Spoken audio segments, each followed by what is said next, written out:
তো আপনারা সবাই জানেন আমাদের দুজন পুলিশ কর্মী আহত হয়েছে, ওরা হসপিটালে আছে, ওদেরকে আমি দেখতে এসেছি। আর আমাদের এখানে যেখানে ইনসিডেন্ট হয়েছে সেখানেও যাব। শুধু একটাই আমাদের সহকর্মীদেরকেও ওরা জেনারেলি এটা আমার বার্তা আছে, যদি কেউ আমরা নর্মালি আমাদের ফোর্স যেটা আছে লোককে সিকিউরিটি প্রোভাইড করে, লোকদের সঙ্গে লোকদেরকে যেন ভালো করে ওরা থাকতে পারে এই কাজে ব্যস্ত থাকে।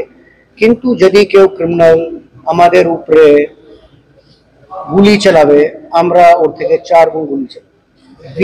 We are trained to fight this kind. We are basically trained for this. In case if somebody tries to fire at us, any of our this thing, we are trained to deal with it very strongly.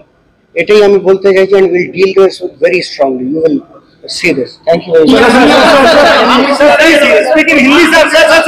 Sir, কি হবে কেন? Sir, মুর্শিদাবাদেও একই ঘটনা ঘটেছে।